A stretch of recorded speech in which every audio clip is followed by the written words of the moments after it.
November 16, 2017. It's MMAjunkie Radio's pre-show, the show before the show. To my left is MMAjunkie Radio's fight analyst, Dan Tom. Hey, everybody. Back east, we have the world's greatest producer, Danny Okers. Hey. I'm at a loss for words for what I just watched. And in an undisclosed location somewhere in Enterprise, Nevada, we have Gorgeous George. He is joining us, hopefully, now. This is the part where he says something. Alright, maybe he's not on the line yet. I am Goz. And yes, it was a very disturbing pre-show. Dan Tom found an old commercial that he remembered that, man, you can't even really build that up. It's as disturbing as he says it was. And this is an actual commercial that played. I'm not going to say what it was. Maybe I'll save that for the combat chatters. But it was everything he said it was. It really was. It really was. Yeah. Coming up at 30. I can't believe that actually aired. Someone asked about it in the show, so I have an excuse to. I can't believe Dan doesn't have like a couple of them going, hey, I got some in my garage. Yeah. Just remembered. Oh, dude, believe me, this is like up there with gag gifts that I would love to have for to hand out for Christmases. You know, I was looking at old TV commercials and old. I saw the old Nerf Turbo Screamer, and I was showing Dan, Tom, and Matt, and man, that fucking thing goes by for $150. Damn.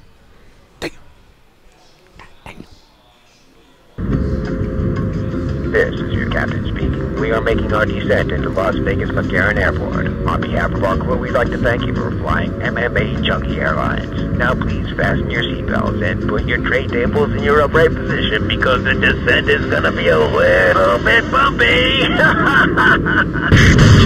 Alright, Junkie Nation, it's time to roll, baby, on MMAjunkie Radio with Gorgeous George and Goz. This is what we doing while we do it, baby. All night long, we rollin'! Yes! The MMAjunkie Radio revolution is upon us. Can you dig it? There's no escape. No escape. Through the vast frontier of cyberspace and through a sea of stars in outer space. One small step for man, one giant leap for mankind. We've solidified our combat communication stranglehold.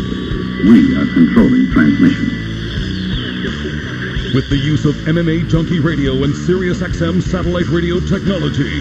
MMAjunkie Radio. Commence transmission.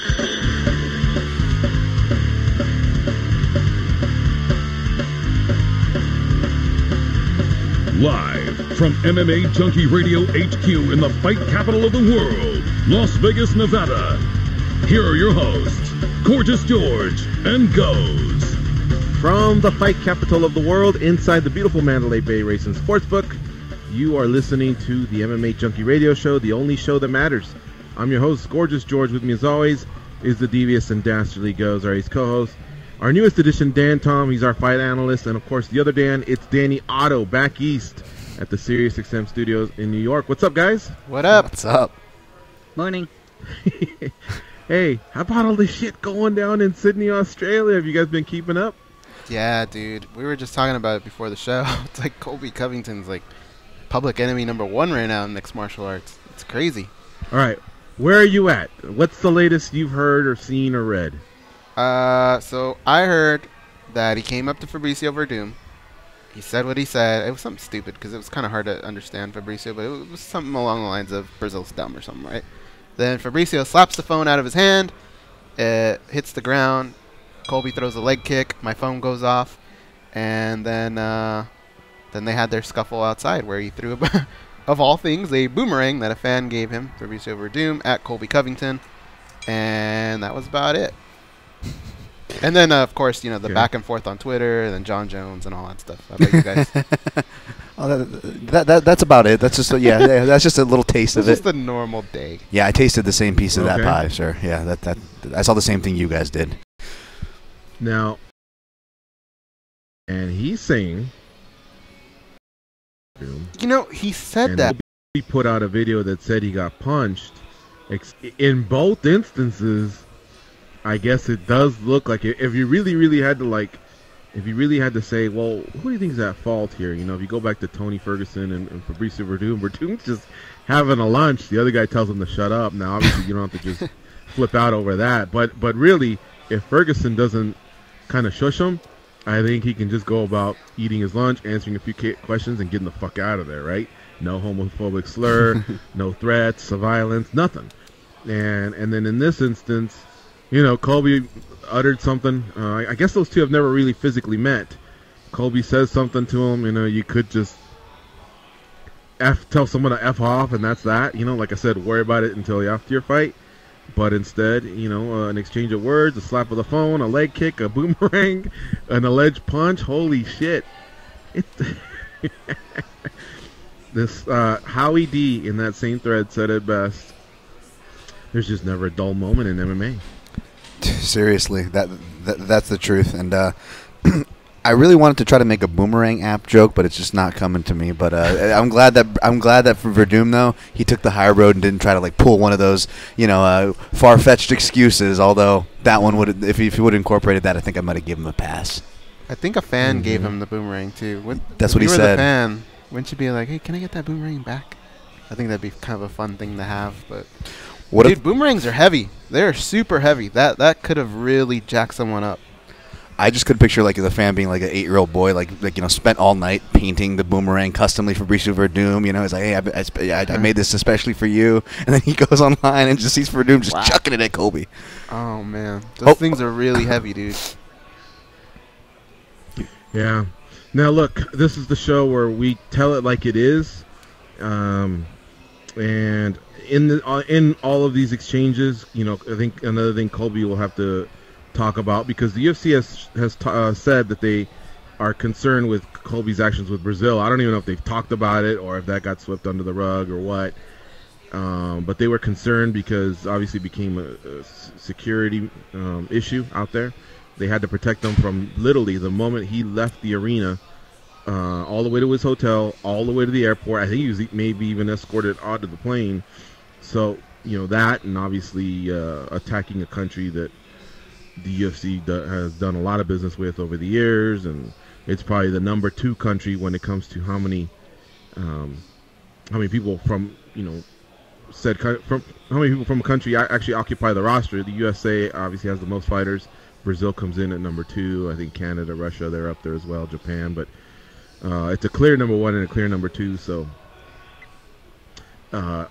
aside from that, Colby has a lot of Brazilian teammates in Florida. Now, as if he needed more drama than one of the baddest men out there, you know, trying to throw boomerangs at you and confronting you, he himself also hurled a homophobic slur.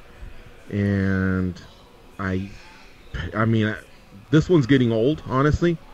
It's been happening a lot in mixed martial arts. The UFC, Dana White, the president himself, said we have a problem with that. I will stand by the fact that I believe in 99% of the instances, the athletes are saying a word they just got used to saying when they were growing up. I don't think there's an actual intent to hurt the LGBT community, but the fact of the matter is a grown man did say something, and so he's going to get talked to about that as well. Whew. I don't know. I don't even know what the UFC is going to do about all this going on. They're still trying to put together the UFC. A fun show today. We'll also talk to Brian. Narratives, I think they're getting more. I don't want to say compelling because I don't want it to keep moving in this direction, but they're getting more compelling or enticing, or they're more meaningful outside of the cage than the narratives that are going on inside of the cage. It's all right? about drama right now. I mean, I know we hate bringing up the WWE and pro wrestling comparison all the time. We beat that, you know, with a horse, but man, it certainly appears that way. Yeah, I mean, look, Goes, I guess in the existence of our show, many more things that are crazier than that have been brought up. But I just don't think that that's Colby's plan. You know, I really don't. And here's the thing. I don't know the rules or the laws in New Zealand. But, for example, 3 kids from UCLA got caught for shoplifting in China. The president had to intervene. Now, I don't know that if Trump doesn't intervene, that those guys really could have been jailed They said 3 to 10 years. I don't know. Because I don't know the laws there, right? You often hear of up to, you always hear the worst of what could have happened. But it sounded like they were definitely taking it serious. But because Trump had just had a trip through China, I think he was able to, step in at the time, and now those kids are back home. One of them is the younger brother of Lonzo Ball, the point guard for the Los Angeles Lakers. So I don't know what the laws are in New Zealand, and maybe in this next 2 hours, that will start to shake out, and maybe we'll have more information. Again, that's a tweet that I saw that came courtesy of one of our listeners through Facebook. So it's like a friend of a friend of a friend. I'm trying to sort it out here as we host the show. But I will tell you this. The UFC has what's called, I think it's the athlete policy or conduct policy or something like that. Their code of conduct. And if Mr. Covington or anybody else were to play a certain card, it can't be that hard for the UFC to ever at some point just go, well, you know what? I'm seeing what I'm seeing right here. You're just gone, from the organization, and that's that. Kind of like one of those, how about that type of cards that you play on somebody. I don't think it'll get to that. I think the UFC likes Colby. I think obviously Colby did go a bit far in Brazil, but it worked to get a lot of attention for him. A lot of his colleagues understood what he was doing, and almost some of them even applauded him. Like, hey, this guy positioned himself, to possibly get a title shot. He's being a total heel right here. But I don't think he would stoop like that. I don't think he would do that, Goes. Well, I don't know what the laws are like in Australia, so I don't know what this is going to be like going forward. I'm sorry, yeah, Australia. I've been saying New Zealand. Well, dude, it'd be even worse over there because they're in a bad mood right now. They missed out on the World Cup. Yes, congratulations to Peru. They eliminated New Zealand 2-0 last night. It was a home and away series. 0-0 in New Zealand, 2-0 in Peru. Peru advanced. Peru was the last team to advance to the World Cup. They now have their 32 teams. Earlier that day, Australia had advanced by eliminating Honduras. So 2018, Russia, here we come, they say. I don't know. Are you interested in going to that, guys? Hell yeah. I just don't know if it's feasible. It's pretty expensive. Yeah. We'll see. All right. 866-522-2846 is the number to call in. Right now, let's bring in Jason Buckamer. He is our former intern, He's also the host of the Overhand Right podcast, and he's been recapping The Ultimate Fighter for us. Last night there was an episode. We are getting closer to crowning a champion at 125 pounds in women's MMA for the UFC. He joins us now on the hotline. Jason Buckamer. What's up, JB? Hey, boys. How's it going? Jason. Good, and you? Can't complain, really. Well, I could, but I'm not going to today, because I won't. But I'm good. All right. What did you think of the episode last night? You know what? I remember us having a conversation, I think it was 2 weeks back, and we're trying to figure out what can we do with the Ultimate Fighter to kind of make it interesting again. Because there's no doubt that the fights are good, but the show overall is kind of, it's flatlined a bit. It's not as hyped as it was season 1 or the Rampage Rashad when I was in my teenage years watching that, and I was hyped every Wednesday to watch it. So it's kind of flatlined a bit. But yesterday, and we were talking about the Contender Series. What if they blend it with Dana White's Tuesday Night Contender Series? And this episode kind of reminded me of that, because there was 2 fights in this episode in the quarterfinal round, the last 2, and there was really didn't show the training sessions, didn't show them at the house. They just went straight into the fights. Little promo package, and then they went straight into the first fight. And they did the same with the second, and mixed in with commercials that filled up the whole hour. So that had me thinking, before we get in the fights, once again, do you guys think, with the Tuesday Night Contender Series, could they do something where, I know they want to give people a chance that wouldn't regularly have a chance to fight in the UFC, but do you think they could take an episode and do like 4 quarterfinal fights, or around with 2 weeks to do the preliminary, and have a World Series title tournament at Contender Series again? Because it just had me thinking, I like this episode more than ever. I mean, I know you got to build up the fighters, But when you just get into the nitty-gritty and watch the fights, I mean, that's what people like about the Dana White's Contender Series.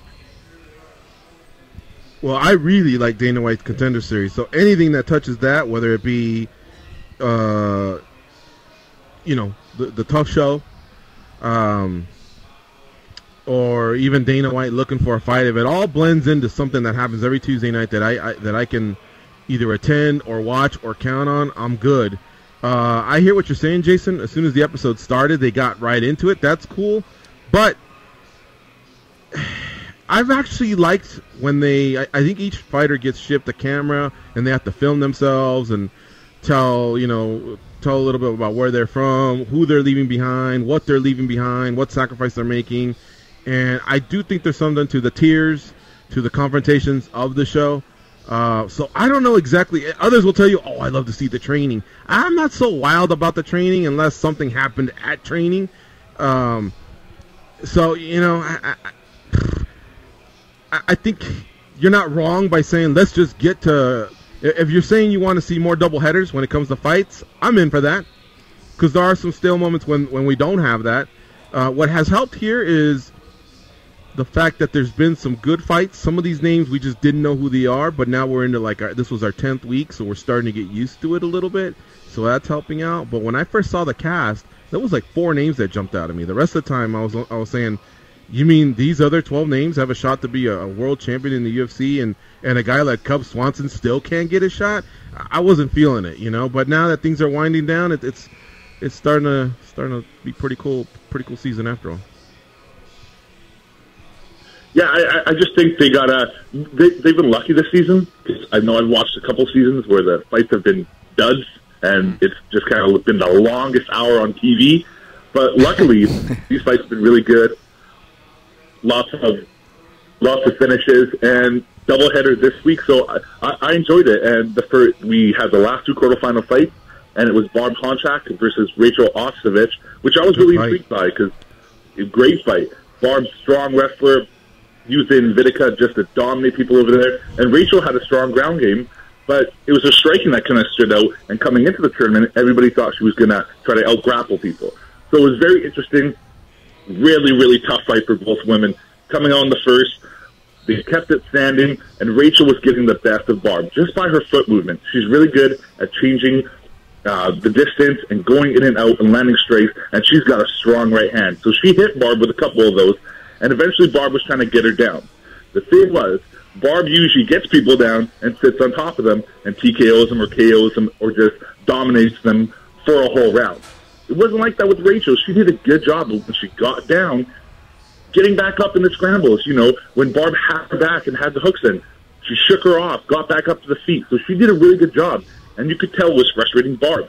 The first round was really competitive. I thought Rachel got the best of the striking. So I'm sitting at home, I'm going, okay, Barb did get the takedown, but she didn't do anything with it. And Rachel did land the bigger strikes, so I had Rachel round 1.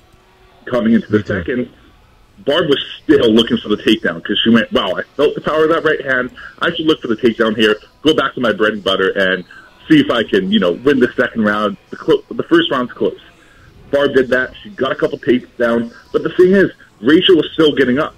The difference with round 2 was this round was more contested with Barb keeping her down for longer, so the striking exchange was as much. So Barb kind of edged out that round.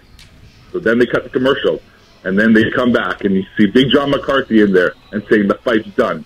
So kind of then you knew Barb won, because if Barb clearly won the second, well, and the fight's done, it's not going to the third, it's simple math. So I didn't really agree with the decision. I really thought this was a close enough fight to go to round 3, and I thought Rachel won round 1. So I was a little disappointed it didn't go to round 3, because if you watched the end of the second round, Barb was pretty tired, and she lay down, and Eddie Alvarez said, hey, get up, there might be a third round. And Rachel was already in her stool getting instructions, so I think if it went to a third, Rachel had a really good shot to pull off the win here. But it didn't go like that. Barb ended up getting the unanimous decision, winning round 1 and round 2. But I thought Rachel did a phenomenal job. Look, she's a 10 seed going against Barb. And Barb, with Roxanne Modafferi, is probably 1 and 2 clear favorites. But I think Rachel did a good job, and I think no doubt that Dana White's going to give her a shot in the UFC or maybe a tough finale. What do you guys think about the fight? I thought she did great. I thought she won round 1. And I think she kind of fights a little bit with a lot of people say she's just a pretty face, and she's not. She's she's not pretty, but that she can also fight. And she was scrapping a lot better on this season than I thought she would. And it was kind of sad, man, to see her go into the restroom and just kind of have that breakdown. And Justin tried to console her a little bit because she's right. I think she could have won that fight. I later on in Tough Talk, I mean, I can't remember who said it, but somebody said like 9 out of 10 times that wouldn't happen. But I thought that she could possibly win that fight if they fought again. But I thought it was a great performance. Yeah, I agree. Look, I knew the first round was close, but I thought that Rachel was more damaging Barb than Barb. Whatever points Barb was scoring, they weren't the damage type. Now, 2017 rules haven't been adopted, but still, I think the judges have also done a little bit of their own evolvement of what's more important and what isn't. What surprised me was that it was unanimous. All the judges had it 2018. Not even one is feeling like what Jason, myself, and Goes is feeling at all.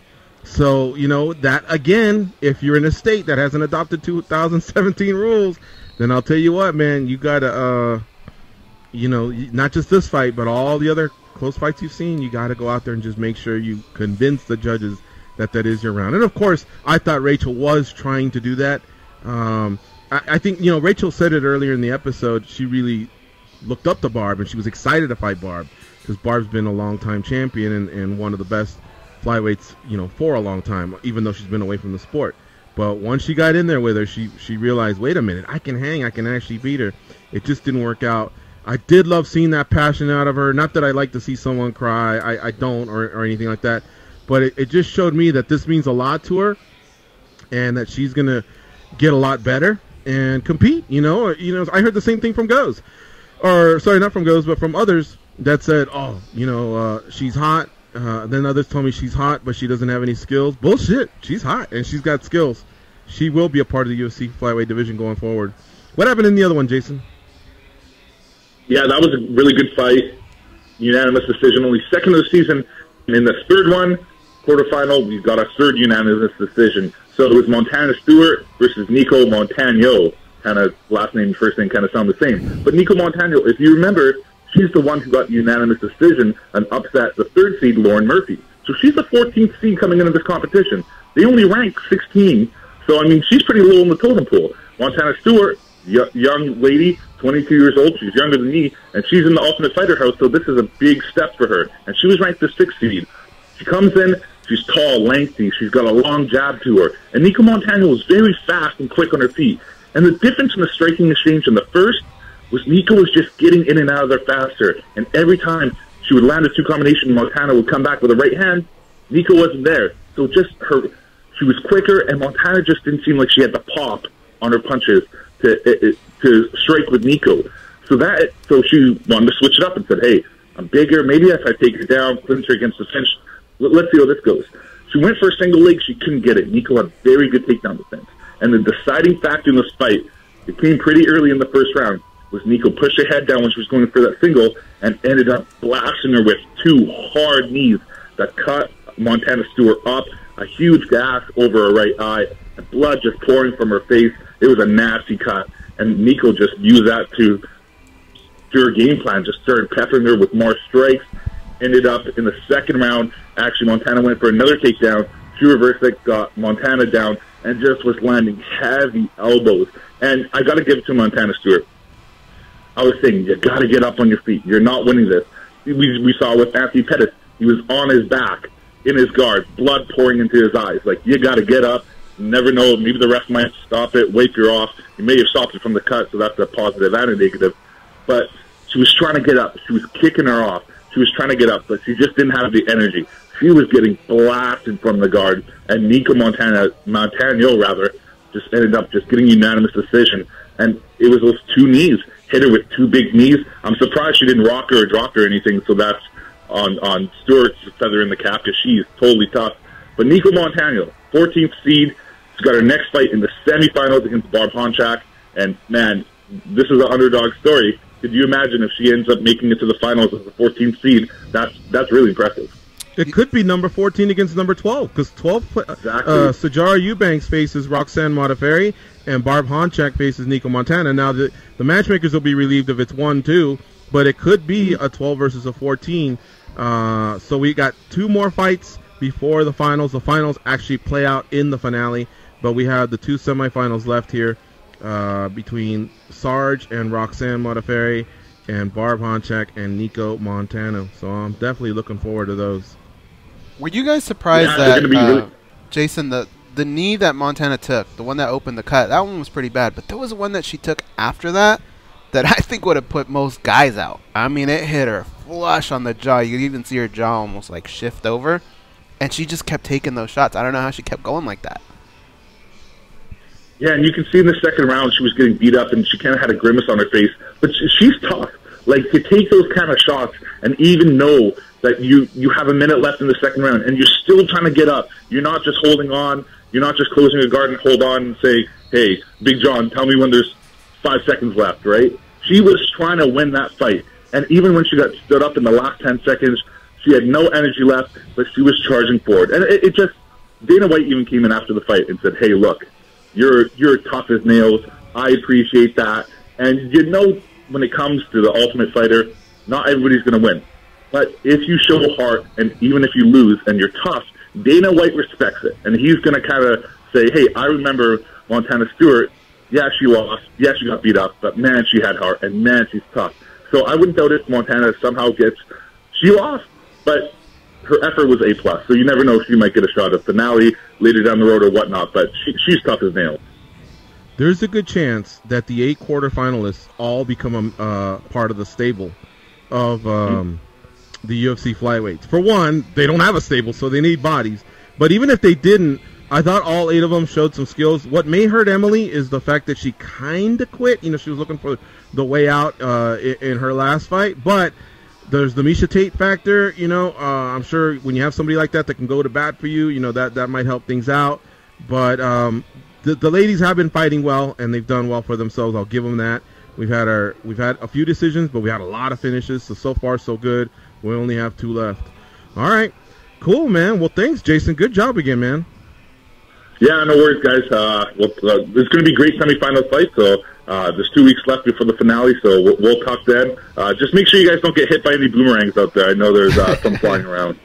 All right, buddy. Thanks for the time. Boys. All right. Follow him on Twitter, folks, at Jason Buckamore. Check out his podcast, the Overhand Right Podcast. It's on iTunes. Subscribe. We're going to take a quick break. When we come back, we'll talk to Ryan Bader, former UFC light heavyweight, but now he's currently the Bellator MMA light heavyweight champion, and he's also participant in their upcoming World Grand Prix, which will crown a heavyweight champion at the end of 2018. Stay close. We'll be right back.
boss to reschedule that meeting. Call your wife and tell her lunch is off. It's time for more MMA Junkie Radio with Gorgeous George and Goes. The SiriusXM free listening event is on now through November 27th. Listen to 100 free channels on any satellite radio. Tell your friends and family. Go to SiriusXM.com for more information. All right, our next guest is the Bellator MMA light heavyweight champion. He's also a participant in the Bellator MMA World Grand Prix that's set to take stage in 2018, scattered across numerous events. So it's not a one-night tournament, and they're not going to designate, tonight's quarterfinal night or semifinal night. In fact, they haven't really been too clear, but it does sound like it will take a great part of 2018 to crown the champion. Now, there's 4 actual heavyweights in it, but there's 4 light heavyweights in it, so it gets really, really interesting. You could almost call it a open weight Grand Prix. Hell, Chael's even done his work at some work at middleweight before, so this is very interesting what they've done. One of the participants right now is Ryan Bader, and he joins us on the hotline. What's up, Bader? How you doing? I'm doing great. How about you guys? Good, man. We can't keep up with you. You're defending a title in Penn State. Now you're a participant in this open weight Grand Prix. You're calling out King Mo. You're all over the place. That's a good thing, right? It is. It is. First of all, congratulations. Great work out there in Pennsylvania defending your title. Now you can. Anybody that ever says, "Well, you're not a champion until you defend," well, you got that one out of the way. Yeah, so we, he was a different guy to fight, and went in there first fight and fought Phil Davis. It was my first time ever in that cage, 30 seconds before we fought, so I got my feet wet that whole week with Bellator. Phil Davis is a very different guy to fight.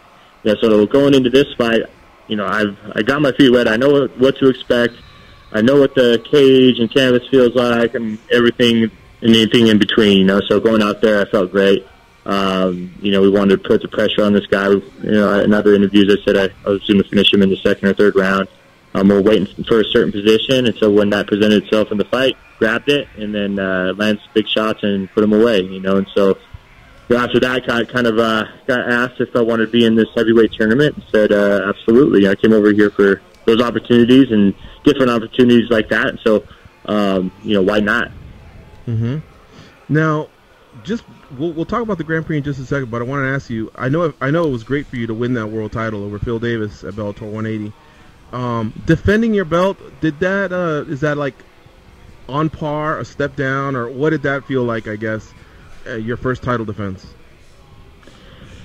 Winning the belt's always, that first time is always special, especially where we were at. We were in Madison Square Garden. I had 30 friends and family there, so that was definitely special.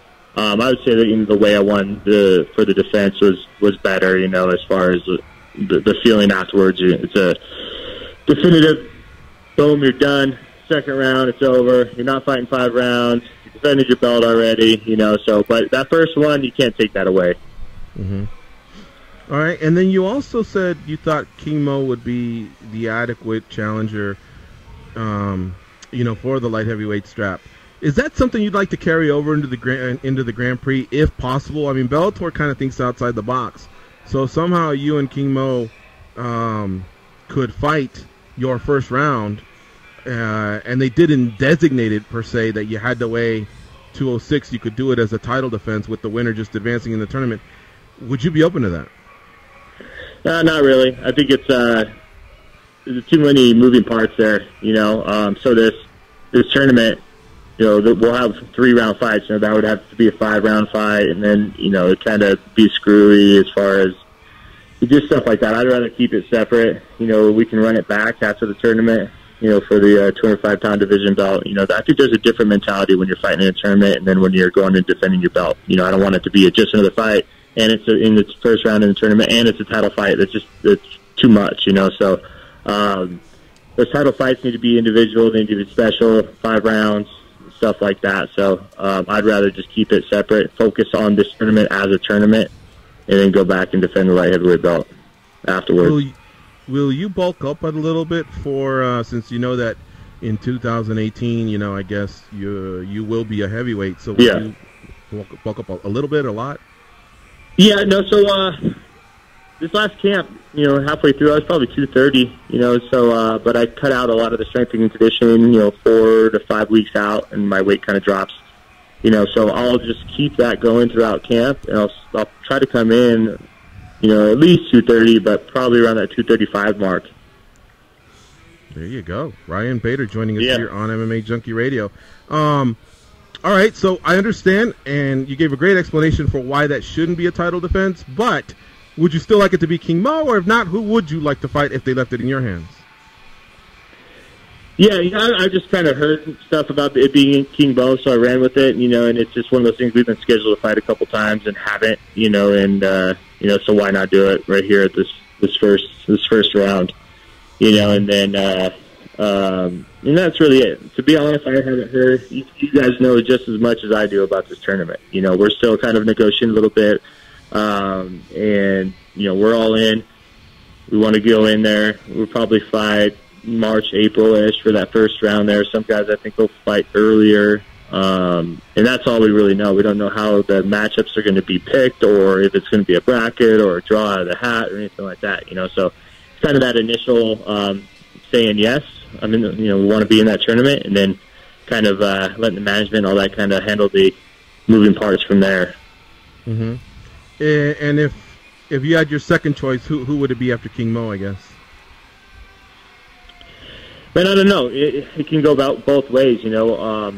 There's the heavyweights, and there's 4 light heavyweights in there, you know. So, and I don't know how they want to do it. What happens if every single light heavyweight beats the heavyweight? You know, and it's a light heavyweight tournament. You know, so there's a bunch of different things that they have to think about. But I don't really care. I can make a case for fighting every one of those guys would be awesome. You know, it's one of those stacked tournaments where you look at it on paper, you're like, man, there's big names in here, big guys, and but there's not a guy in there that I'm like, oh man, you know, he may be too big, or you know, or I'm concerned about. They can go in there and win that thing, you know. So it really doesn't matter, you know, to me. It's kind of breaking it down like you used to in the old wrestling days when you're going to a national tournament. There's 64 men in your bracket. You look at it, and it's pretty daunting, but you just go out there and wrestle one match at a time. Same with fighting. Go out there and fight your fight. You win 3 in a row, and you're the heavyweight champion. Mm-hmm. Ryan Bader, a guest here on MMA Junkie Radio. Now, you've only had 2 fights for Bellator, and you had quite a few, excuse me, for the UFC. But I want to ask you, are you as happy now as you were in the UFC, or even happier? Where would you say you are in terms of like what you've accomplished in your career? And I guess now that you have, you know, when you started in the UFC, you weren't married, you didn't have kids, and now you are, so you have a whole family. Yeah. Your mentality is different. You've grown up, but are you as happy as you've ever been? 100%. You know, you never know when you switch organizations and all that kind of stuff. You never know, you know, how it's really going to be. And you know, my first fight, I was fighting in a huge card and fought in Madison Square Garden, and everything felt as big or bigger than, you know, what I was fighting. I was fighting on some, you know, fight nights in Brazil and here and there in UFC, and so, you know, there's nothing different for me, you know, and I'm just treated better, you know, the people are treating the athletes better, this and that, you know, being the week of, and a little more relaxed, and I like that too, and obviously, outside of, you know, contract-wise, which I'm extremely happy about, you know, everything is just falling into place and everything. So there is no regret whatsoever. I'm totally happy with my decision. And then, you know, go out, win the belt, defend it, and then get offered to go in a heavyweight tournament. You know, it doesn't get really much better than that. I mean, I came over here for those unique opportunities, you know, and they brought it up to me. You know, I didn't have to go searching for these opportunities. When I first met with them, they're like, would you be willing to fight in Japan? Would you be willing to go to heavyweight? This and that. And I said yes to all of that. I was like, give me those opportunities. And so, you know, when it presented itself to be in this tournament, we said, hell yeah, why not? Let's do it. You know, 2 fighters, almost, I think 3 I've heard from.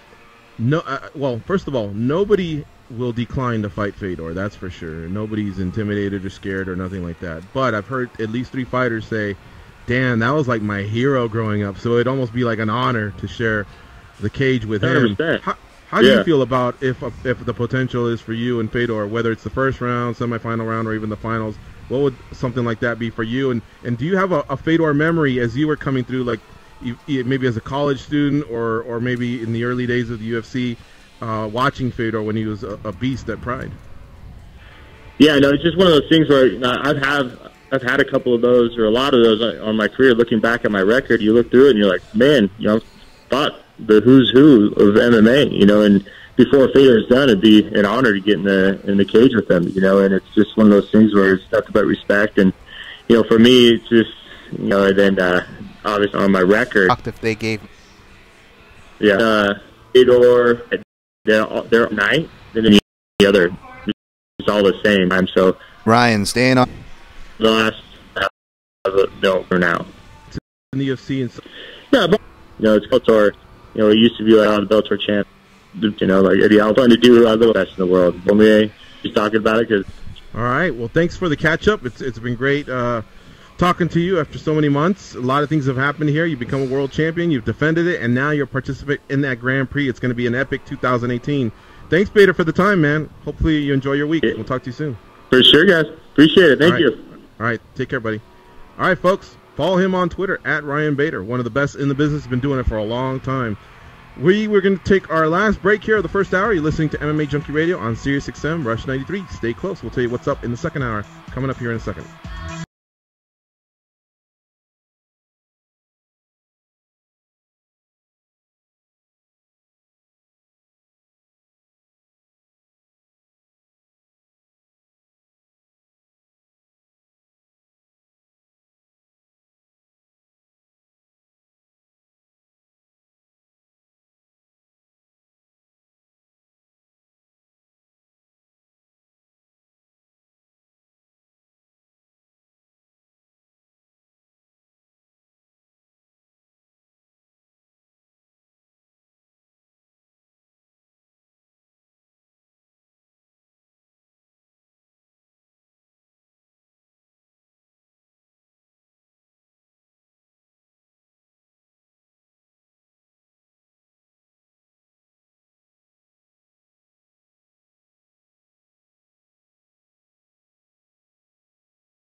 Thank you to Ryan Bader, the Bellator light heavyweight champion there, for his time. We look forward to his participation in the 2018 World Grand Prix over at Bellator. Light heavyweights and heavyweights mixing it up. They will crown a heavyweight champion in 2018. Finally, Bellator got it together, but they did come strong. You got to give them props. All right, folks, we'll see if we can give you some updates of everything going on in Australia. And I'll tell you what, I'm going to do something I haven't done in a while. I'm going to tell you who the top 10 journalists are in mixed martial arts through the lens of GG. So we'll be right back. Stay close. It's MMA Junkie Radio on Sirius XM Rush 93. I wish that there were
Got to pay back. Revenge.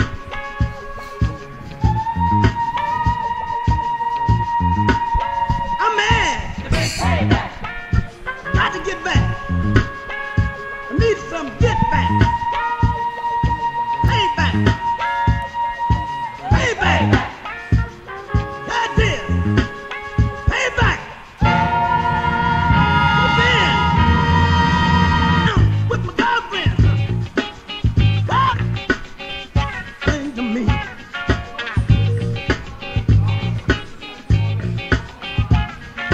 Sold me out. Chicken change. Yes, he did. Told me they had it all arranged. They hand me down. And that's the fact. And now you're pumped. You got to get ready. The big payback. That's where the big payback. That's that. Larts. There's no official updates yet. Six, if you want to chime in on any of this stuff, let's do it. We'll start off with Showtime in Tennessee. What's up, Showtime? It's yo time. Showtime. He doesn't seem to be back, Goes. He's All right. He's up. I mean, I have him up right now. But I guess I know Goes was saying over the break that he had to take another call. I guess he messaged Goes, so maybe he's still on that call. I don't know. Possibly. Put him back Well, on hold. let me do this. I wanted to ask Dan Tom, what do you think of Verdum and Tabora? You can have a more extended breakdown either tomorrow or Friday, but early on, well, I guess we're already there, Dan. Is your piece up yet? It's in the process right now, so it should be up later today. This is fire being away. Thursday's Tell us show. what's gonna happen in this fight. Definitely. Surprise, surprise. I'm going with the favorite here, the 3-1 favorite in Verdum. But man, this feels like what's the word I'm looking for here? A trap spot, a trap fight. You know, those fights where a guy's supposed to show up. We've seen it a million times before. He's supposed to win. He's the on paper better fighter. But man, Tabora is serious. People were pegging Tabora as, granted, heavyweight's not that deep, but people were pegging Tabora as a possible heavyweight prospect, at least from the European side of things.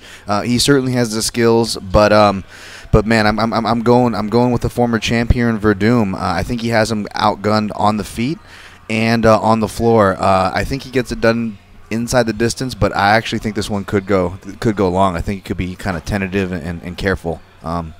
To start off, intangibles we talk about. Yeah.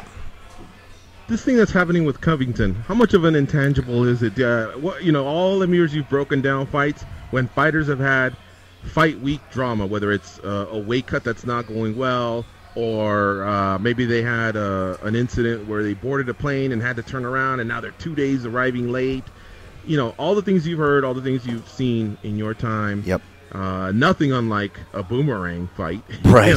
Like what's happening right now. But you think Verdum's one of those guys, like those top 10 guys, top 5 guys? Are they the ones that can just put it away and on fight night rise to the occasion and this not be an effect? Or do you think this could be something, the type of distraction that Tabora could take advantage of? You know, that's a perfect point. Anytime this kind of stuff happens, Gigi, it absolutely, the flags start popping up, right? But for Verdum, not only is he one of those guys that you're talking about, where he's one of those top 5 guys, those veterans that can work through it. I mean, let's look at Verdum's sample size. There was the altercation with Tony Ferguson and the last-minute opponent change with Walt Harris, both in the same card. He aced it with flying colors, right? But yet you'll have Verdum where he'll break Travis Brown's finger in the first round in their second fight, if you guys remember, at UFC 203. And despite having a guy that should be out of there with the doctors and refs called that fight correctly, but then you kind of saw Verdum let off the gas when he has a guy with literally his bone popping out of his finger. So in other words, Verdum is a tough cookie to crack as to when he shows up and when he doesn't. But I got to think, like what you said. Problem with Colby Covington and jokes and clowning on us. Dude, however, say something to him. He's right there to get in you. You know who's right there with him though, Gigi? Rafael Cordero. Oh my goodness. Like, that guy's got some gangster in him too. He's the nicest guy in the world.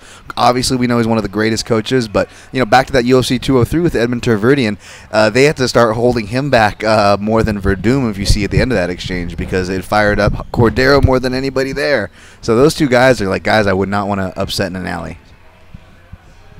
Yeah, no doubt. Cordero was one of the two that was next to him. In reading the forums, I'm hearing Babalu, who's a longtime friend of Fabricio Verdum. He's also been a longtime member of King's MMA. Is also in that contingent, and Babalu's one of those badasses. Maybe he never won a UFC world title or anything like that. I think he came close in Strikeforce, right? Or did he win the light heavyweight title? I think he may have won it. I believe he did. No, he. Let me see here. You know what? Going back to Fabricio being a gangster, wasn't he part of the Eric Albarracin kidnapping thing too? Oh, that's right. So yeah, he's the center of a lot of attention, dude. He makes those funny faces and everything, but yeah, the masks. He's like MMA's version of that Chappelle Show skit, right? When Keeping It Real goes wrong, like you could have like all those skits redone with Fabricio Verdum in MMA. Like yeah, go really. through it. Did Babalu ever win he did. He won the Strikeforce light heavyweight champion. That's right. So he did win a major title. But what I'm hearing is on the streets, that's one guy that can get nasty. So Covington, hopefully he's got a crew he's rolling with as well. You saw what happened with Masvidal when him and Bisping, when things were getting a little testy there. He had Romero flown in, so that's some nice backup to have. Hopefully Covington's got something like that, because you can tell Verdum don't play. Yeah, definitely. Boy, they're up there with MMA duos there, Rafael Cordero and Verdum. I'd say I wouldn't. Yeah, that's a good 1-2 pairing. Like I'm thinking a hypothetical right now, Gigi. If you had to have a coach at your back, you know what I'm saying? I might sacrifice, a coach. Maybe he's not as good as cornering as some other coaches, but he's a gangster. I might take that coach. Well, for those road games. How about when Steve Mocco corners guys? I wouldn't mind that one. Oh yeah. Yeah.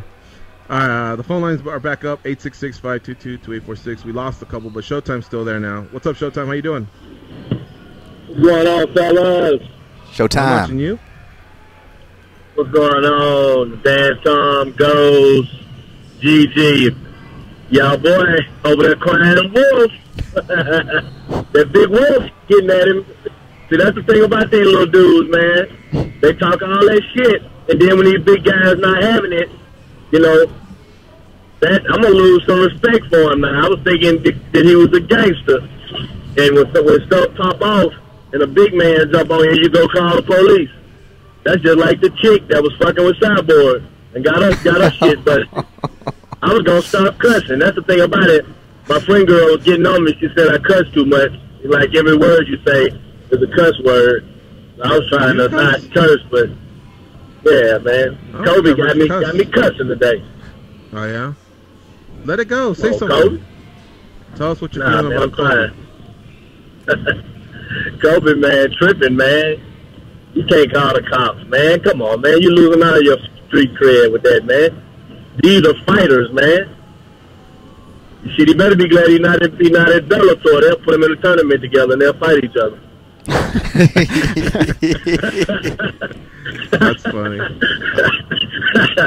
Yeah, I had to laugh at that one myself, man. But it's funny though, man. Then I was watching the video, and when he got away from me, he was talking a bunch of, we call it one folks selling wolf tickets, when he was talking all that shit, when they had some distance between him and Fabricio. He was talking noise then.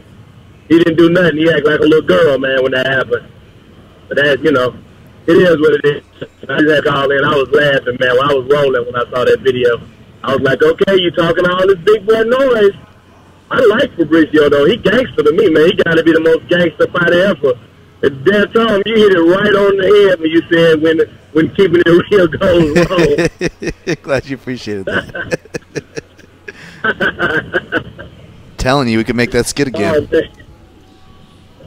Man, that's funny as hell. What's my guy name? Charlie Murphy. They say he would let him rest in peace. They say he would get on your ass if you got out of line. He would be cracking all them jokes. He would get on your ass if you got out of line. He was my favorite part of those skits. Charlie Murphy was. Rest in peace, that guy. He died too young. I guess Yeah. you could say that almost about a lot of comics. Yeah, that's a lot true. of people that have passed away. You know, there's some that go a while and then you know they get into their late 80s or 90s, and you can say, well, they lived quite the life. But I wanted to see more out of Charlie Murphy. He was pretty funny. Man, Charlie was a fool, man. Speaking of him, the Prince skit was the one that was funny when they, went out there and Prince was talking all the noise about playing basketball. Prince and his little crew came out there with their little boots on and, girl tights and all that and beat us in basketball. That was funny. Yeah, some of the younger audience that's listening, you want to check out the Chappelle Show from like 15 years ago. It ran for 3-4 seasons or something like that, but there was some great stuff there. Showtime, what do you think about UFC 219?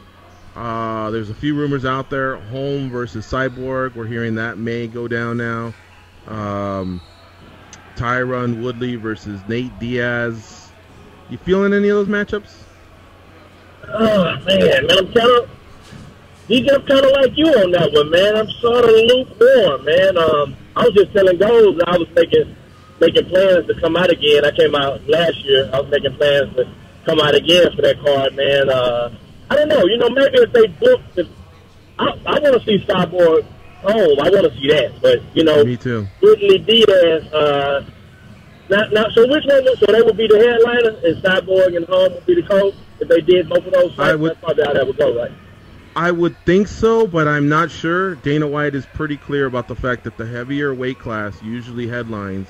I would say that the only anomaly there is if Connor's on the card.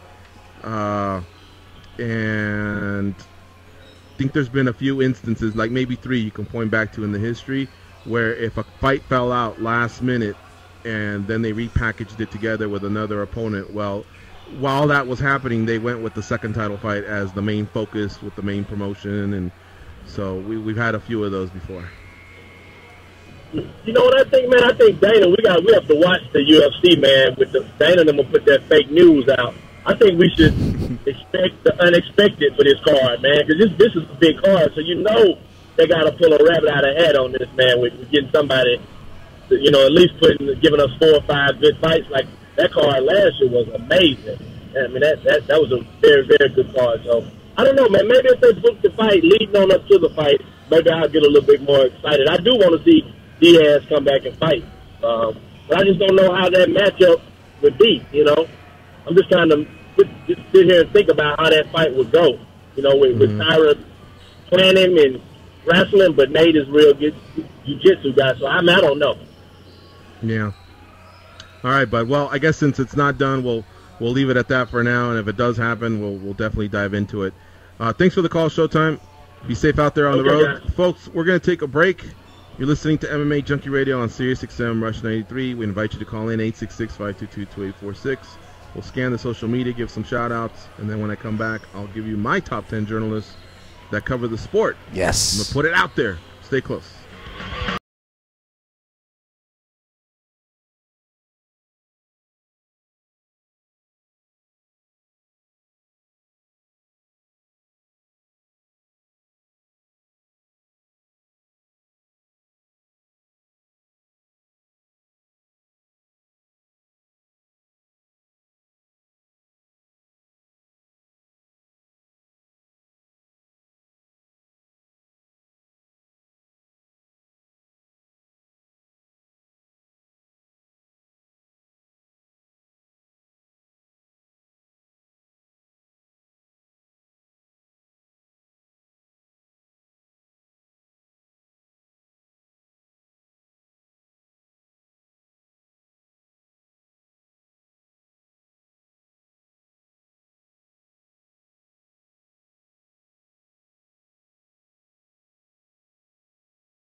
They pat down TSA agents because they don't know where those people have been, and because they can. They are Gorgeous George and Goes, and this is MMA Junkie Radio.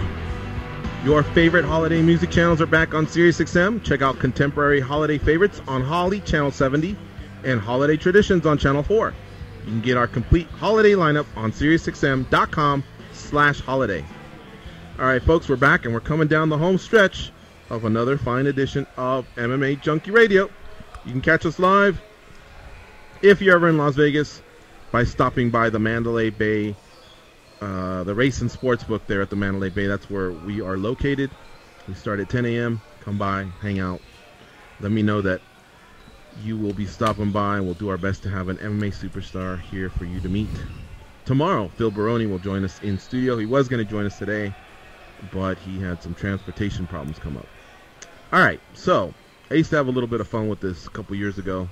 I think I did top 10 PR. I may have done top 10 journalists. I don't know. Who cares? I think we did. This isn't anything official represented by MMA Junkie in any way, nor does it even implicate Goes or Dan or Danny Otto. This is just my thoughts. Been sitting at home a lot. I got this fucked up wheel, so all I do is kind of peruse Twitter and Facebook, book the show, read the news, watch the videos. So I've had a little bit more time these last few months to just kind of come up with a favorite list. I don't even know if it's a top 10 or a favorite list, but I'm gonna stick with top 10. I think these people are doing great work, for starters. They are good people, and they're just some of my favorite to tune into, and it's for a variety of reasons. And what sucks about all this is I probably should have gone 15, 20 deep, because there's maybe even more than that. There's a lot of great writers out there. I personally don't like it too much when fighters and fans come at the MMA media. You know, the MMA media sucks or whatever. I'm sure at one point there were a lot of fanboys that were out there. You know, it was the Wild West, but a lot of quality journalists are now involved in the sport. And so, you know, you can keep saying it. It doesn't bug me that much. It's not like I lose sleep over it, but we look right back, you know, at who's saying it. And I'll tell you what, usually it's a dumbass fucking fan that's saying it, for one, or it's a fighter that is just bitter, you know. But whatever. Here's my top 10 journalists that cover the sport of mixed martial arts. Now, you know I had to leave one out. Leave a couple out. So these are, I guess, my honorable mention. Guys, you want me to go 1 to 10 or 10 to 1? 10 to 1. But can I ask a question about the format? Yeah, sure. Are junkie writers allowed to be in there, or is this outside of junkie? No, junkie writers are allowed. Okay. Go ahead. Was that bad? Well, no. I was just wondering. I mean, wouldn't we just be the top 10? We're pretty awesome. But go ahead. Yeah, but that wouldn't be keeping it real. And look, it's one of those where gotta back our boys, you know. I know.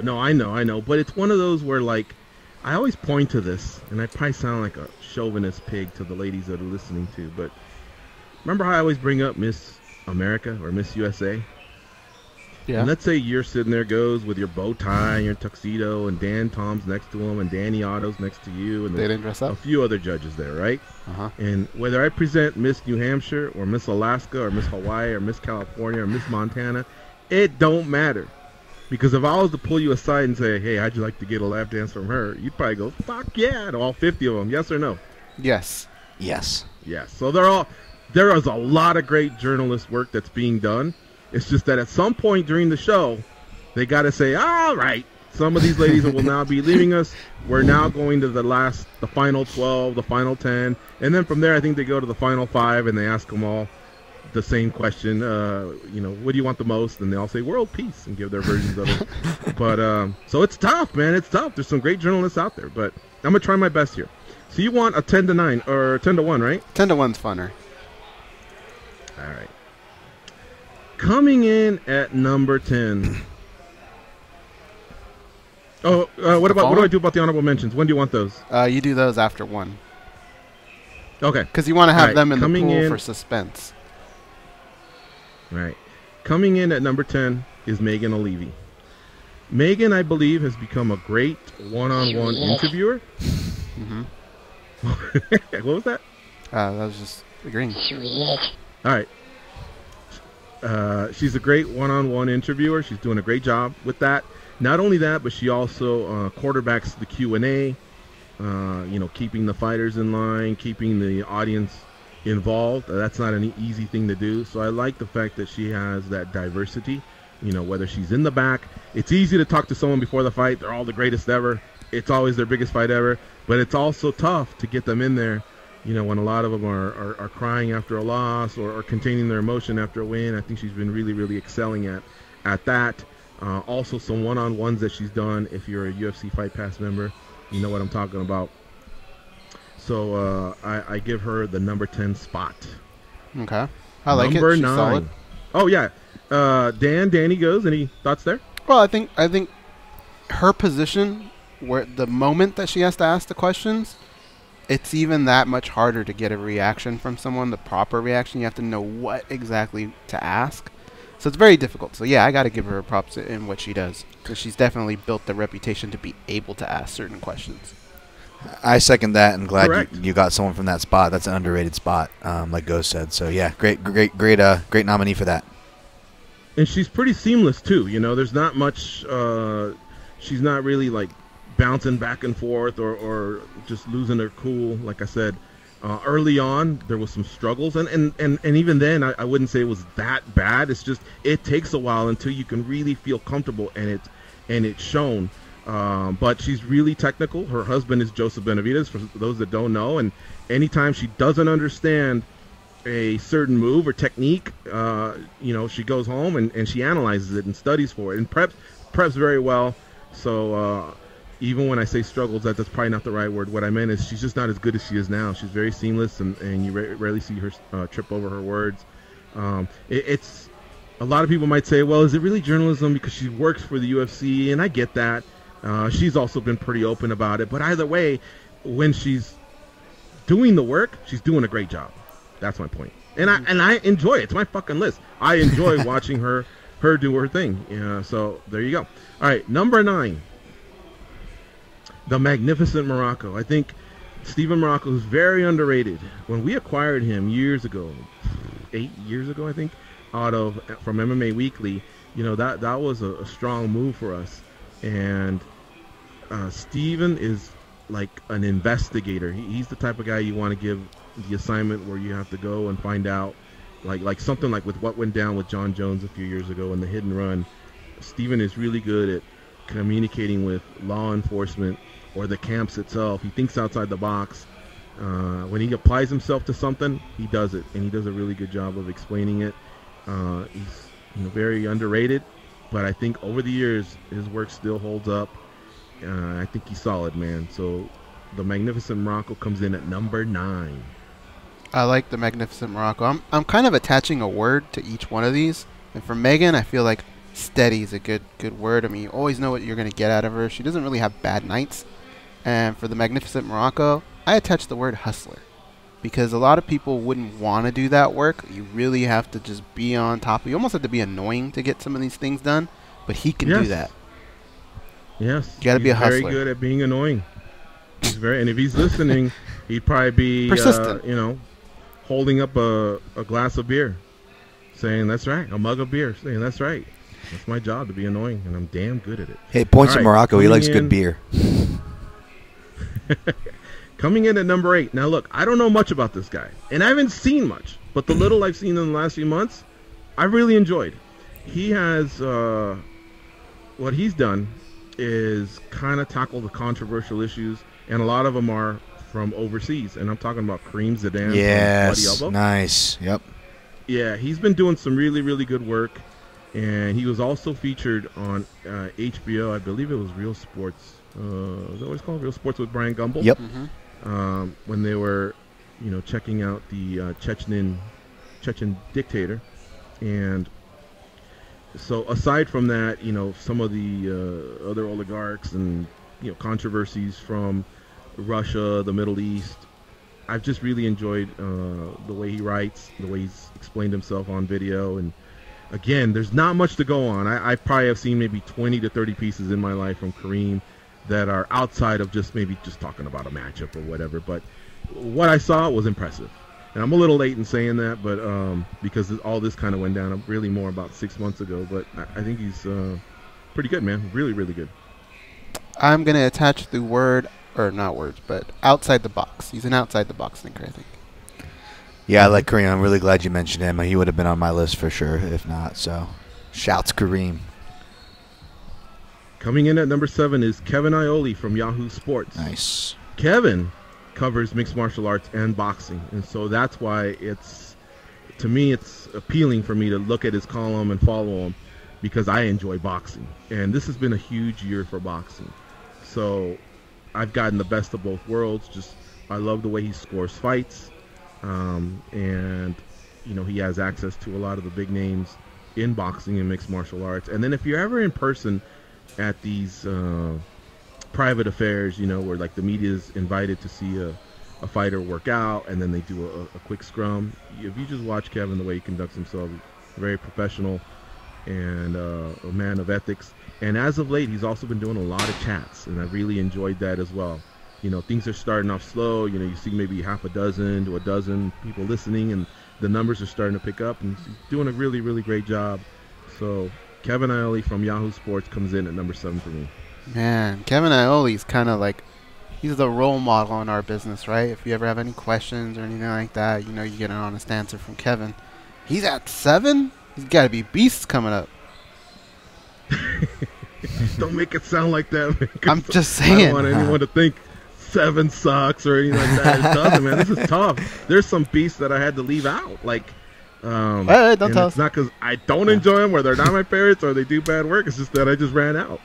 I almost had wished that I didn't do it, but part of me is happy that I'm just getting it out there. All right. I know one thing's for sure. I ain't on fucking people's top 10 lists, so fuck them. I just know that if most people were mad, maybe they'd throw a cup of coffee at you or something. Kevin can actually throw a Hall of Fame ring at your face if he's mad. Yeah, all right. Let's get to number 6. Number 6, for some of you, it may be a name that's not as recognizable, and for others, you may say, what the fuck are you talking about? But this dude for the last 3-4 years has been on fire, and I got a chance to tell him that about 6 months ago. Was it 6 months ago? Maybe even before that. I think Goes may have been with me, but I went out of my way to meet him for the first time and just tell him, hey, I really, really enjoy your work. Every time I'm thinking of something, you're actually putting the story out. So his name is Mark Raimondi. He works for MMA Fighting, but that dude he's a hustler too, man. He like for example, Colby Covington and what's going on with Fabricio Verdum. If I were to sit back and wonder, 10 minutes later, hey, I wonder what Ali thinks, maybe, Verdum's manager, or Dan Lambert thinks. And I go on Twitter just to see if either of those two gentlemen have put something out. I'll already see something from Mark Raimondi that says, Dan Lambert chimes in on Covington's antics, or whatever. So that to me just tells that this is a guy that's always thinking. Mm-hmm. He's always hustling. And I see shit from him like at fucking 11 p.m. at night or 5 a.m. in the morning. So he must have one of those, I believe it's Twitter, where when someone tweets and they're like on a certain list, your VIP list or your important people to follow list, they'll actually send you a notification to your phone. So I believe he's that into it that when certain people are making moves in our sport, he wants to hear about it, and if he's going to write about it, he'll do it, and nothing's going to stop him. So I give him kudos, man. He's a great addition for them. But that again went down about 3 years ago that he joined MMA Fighting. I think before that he was with Fox Sports, but he's a stud. I think he's MMA's intercontinental champion, but like a long reigning guy, one of those like the honky tonk man that just had it, and you keep thinking this guy's gonna tire out eventually, and he doesn't. He just keeps putting it out. That's who he is to me. Intercontinental champion. I like that. Yeah. All right. So to recap, number 10 was Megan Olivi from the UFC. Number 9. Steven Morocco. Steven Morocco from MMAjunkie. Sorry, I couldn't read my own writing here. Number 8 was Kareem Zidane from Bloody Elbow. Number 7 was Kevin Iole from Yahoo Sports. Number 6 was Mark Ramondi from MMA Fighting. All right, number 6, yeah. And number 5 is Luke Thomas from SiriusXM, also MMA Fighting. Luke, I think, has made more of a move where I think we can identify him as SiriusXM Rush 93, host of the Luke Thomas Show. And I do believe that MMA Fighting, there's still an attachment there, whereas before he was more full-time there and only once a week on our channel. Now he's full-time on the channel, and I do believe he does less work there at MMA Fighting. So we'll call him Luke Thomas from SiriusXM Rush 93. Successful show that he has on. Back when I was driving, and I was driving home, a lot of times I would catch him on the way home, and I found the show to be enjoyable. Now, I don't always agree with all of his takes, but I could honestly say that about a lot of people. But the fun thing is he keeps you engaged. And he does a lot of hustle as well with videos. Sometimes it's post-fight analysis, sometimes, in other words, immediately after the fights. And then there's some where he does videos during the week. I think it's called the Monday Morning Analyst. So he pops up into your life quite a few times. He also does is one of the 4 on MMA Beat. So he's out there, man.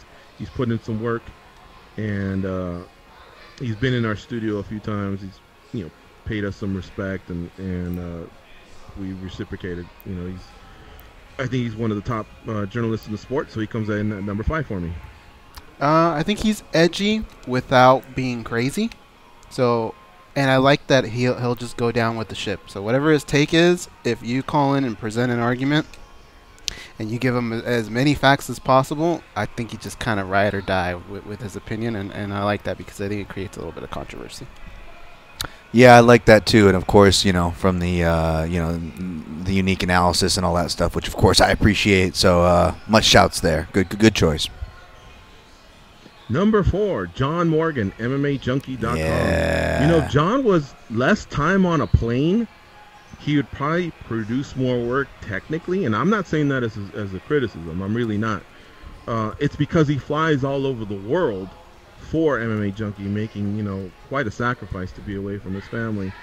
That allows him to really have his finger on the pulse of the sport and be everywhere. Now, granted, of course, he produces work while he's on the plane, but I think you'd see more of a Vegas presence out of John if he wasn't doing some of that. So, you just can't be in 2 places at one time. But every time you're watching the fights and there's a certain angle that the camera presents and that camera shows media row, John Morgan's right there. You have to tip your hat to someone that's that dedicated, that he's out there doing his thing. Now, he's also the co-host of the MMA Roadshow with John Morgan. So he's doing that, and behind the scenes, I can tell you that he spread his wings. He also runs the video department for us, and that video department has become a huge component of MMAjunkie for the last 2 years. So my man's always doing work. When he gets behind the camera, I think he does a great job there, whether it's pre or post-fight analysis. So John Morgan, number 4 in my list here. Yeah, I think John's kind of like the pulse of MMA. You would trip out on the stories that he probably couldn't break, because he's just so entrenched in everything. So, that's what I would call him, the pulse. Yeah, no, that's actually can't really get a better metaphor than that as far as that goes. And you'd be remiss not to have him in your top 3 or top 5 in general in any list, in my opinion. Yeah, and here's the thing, oftentimes you see Ariel Helwani, Brett Okamoto, a lot of these guys that are breaking these stories. So again, if he was probably more just based in Vegas and not doing some of that traveling, I think you'd see his name there, because he truly is an insider. But again, you just can't be in 2 places at one time, and again, he's a great asset for the site, and that's just kind of what he has to do, and he does a great job with it. All right, let's take a break. When we come back, I'll give you my top 3 journalists in mixed martial arts. You're listening to MMAjunkie Radio on SiriusXM Rush 93. Stay close, folks. We'll be right back.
Fresh Kid C, Fresh Kid C, yes, Fresh Kid P, Fresh Kid T. Oh yeah, we back. Oh, is that phone by the way? Yeah, Jones. They were forged from the same ball sack, but act as though they've never met.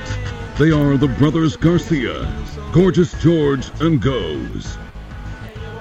Big shout out in the Facebook chat to Diego Tellis, Eddie and Celi Barrientos. Although they're saying Bader got lucky, I don't know about that. I thought he was pretty clear in the way he beat Linton Vassell.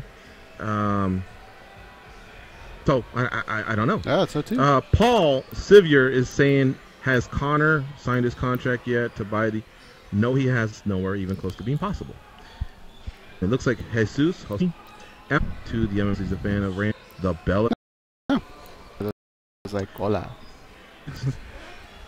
He probably would have popped up on the list. The best video, and I think he's won the last 5 or so. Your news feed, and you see them, you're not thinking twice or 3 times about what they're reporting. There you go. All right, now I'm getting scared of who I may have left out if Dan thinks it was another gentleman or lady that I should have named, but here we go. The number one journalist, I believe, in mixed martial arts at this moment, or at least the one that has become a personal favorite, is Ben Folks from MMAjunkie. Nice. Ben is a co-host of the Co-Main Event podcast. He comes on MMAjunkie quite frequently. He does a lot of video work for us, and I just think he's hilarious. His takes are great, whether he's serious or in comedic form. I think he's an outstanding writer. And then him and Danny Downs, the discourse they have every Sunday is really, really funny to me as well. So I just, like I say, right now, I think he's it for me. He's my favorite journalist. He's my number 1 journalist on this top 10 list by Gorgeous George. Ben Folks, for me, is Batman. He's got a lot of tools in that utility belt, and he's going to do a lot of good. He's going to make you laugh. He can be edgy, but at the end of the day, he's doing his job. But he probably won't be around there for the praises, just like Brett Okamoto. Before you have a chance to say, and we couldn't have done it without Batman, he's gone. That was a random one. Ben Folks was definitely one of the names that was going to be up there for the top 2, and deservingly so. It feels like at least once a week there's just a very sobering article, whether you agree with it or not. And I agree with 99% of them, but whether you agree with it or not, I think Ben Folks always does a good job of releasing those sobering articles, kind of putting the whole MMA community in check. So that's a good one. And just a quick shout out, James Lynch, man, that guy's hustling and killing it. Another Canadian video journalist, giving credit and shine to the smaller shows and fighters bringing themselves up. So appreciate the work he's doing. All right, now my honorable mention, I'll have to say this fast. I can't throw in some nice things about each one of them, but I think Karen Bryant's really taken it a step up over there at Fox Sports. Josh Gross is, anytime he produces work, it's outstanding. I haven't seen as much of it as I used to. Mike Bond, the statistics, the writing for Rolling Stone, for us, amazing. And RJ Clifford, shout out to him. We'll be back tomorrow, folks. Go out there and be champions. Oh, there's blackjack and poker and the roulette wheel.